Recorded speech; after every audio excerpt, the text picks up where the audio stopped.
Kalian tahu kan, korupsi di Indonesia itu sudah menjadi kayak penyakit kronis, merugikan negara puluhan sampai bahkan ratusan triliun, bikin jalan rusak, sekolah ambruk dan rakyat makin susah, mencari lapangan kerja pun susah, ekonomi pun pengen usaha menjadi susah karena ini faktor dari satu yang namanya korupsi. Banyak dari kita yang gregetan dan mikir, udah sih kita hukum mati aja kan koruptor itu, sita semua hartanya bikin miskin koruptor. Kedengarannya solusi yang pas kan, tapi pada faktanya dua hukuman ini susah banget buat disahkan dan diterapkan di negara kita. Ini bukan karena ada sesuatu, tetapi ada alasan-alasan fundamental yang melindunginya. Mari kita bedah satu persatu apa itu alasan-alasannya. Persoalan pertama yaitu tentang hukuman mati. Kenapa sih susah banget ya kita menerapkan hukuman mati di negara kita?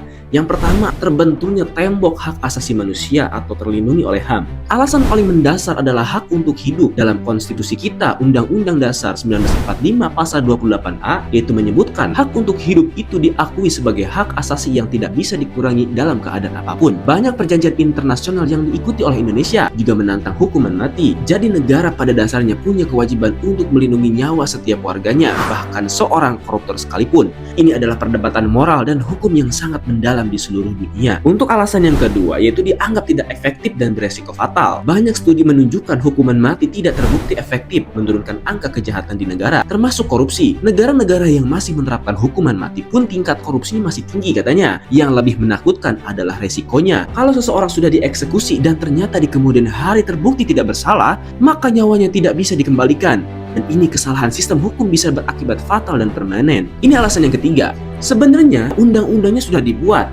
Dalam Undang-Undang Tindak Pidana Korupsi atau Tipikor, hukuman mati itu ada pasalnya. Tetapi syaratnya sangat berat guys. Hanya bisa diterapkan jika korupsi dilakukan dalam keadaan tertentu, seperti saat terjadi bencana alam nasional atau krisis ekonomi moneter. Membuktikan kondisi ini di pengadilan itu sangat luar biasa sulit. Makanya sampai sekarang belum ada koruptor yang dihukum mati berdasarkan pasal ini. Tetapi kemarin pas COVID ada yang korupsi guys ya. Kalau kalian tahu silahkan komen ya. Oke, kalau hukuman mati susah ya, gimana dengan memiskinkan koruptor lewat perampasan aset? Ini logis banget yang akan kita bahas hari ini. RUU perampasan aset ini sudah lebih dari 10 tahun mangkrak di DPR. Kenapa alasannya ya?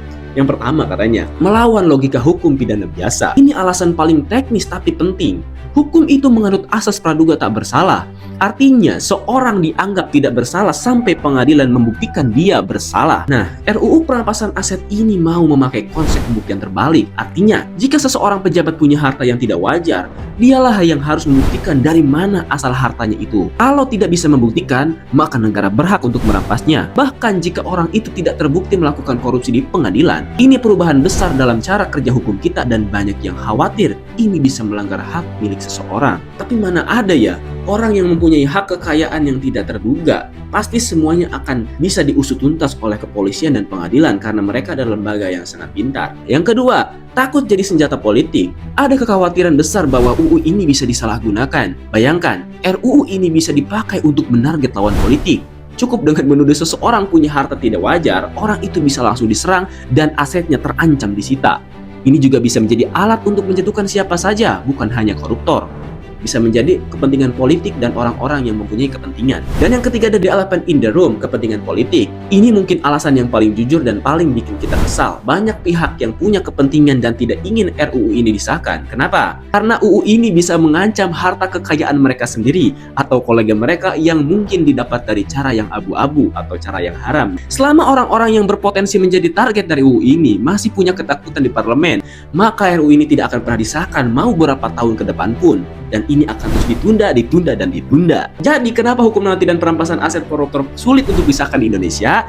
Jawabannya sangat fundamental yang tadi sudah aku jelaskan di atas. Untuk hukuman mati, kita terhalang oleh benturan dan hak asasi manusia atau HAM, keraguan akan efektivitasnya, dan resiko salah vonis yang tidak bisa diperbaiki. Untuk perampasan aset, hambatannya ada pada perubahan fundamental dari cara kerja hukuman tersebut dari praduga tak bersalah ke pembuktian terbalik.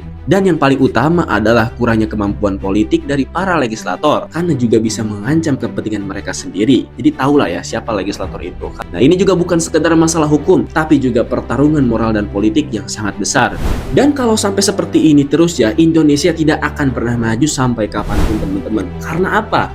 Kalau perampasan aset dan hukuman mati bagi koruptor tidak pernah disahkan, maka ini akan menjadi pergantian pemain saja. Jadi orang-orang yang demo atau orang-orang yang tadinya kritis ketika dia menjabat kedudukan di DPR ataupun di lembaga-lembaga yang basah tentunya pasti juga akan tergiur. Dan ini ada pesan moral dari kita semua bahwasanya untuk kemajuan bangsa kita benar-benar moral kita harus terbentuk dari sekarang untuk menciptai bangsa kita dan bisa mencapai sila yang kelima, itu keadilan sosial bagi seluruh rakyat Indonesia. Terima kasih, semoga bermanfaat. Jangan lupa komen di bawah kalau kalian punya pernyataan atau pendapat. Silahkan, kita akan diskusi di sana.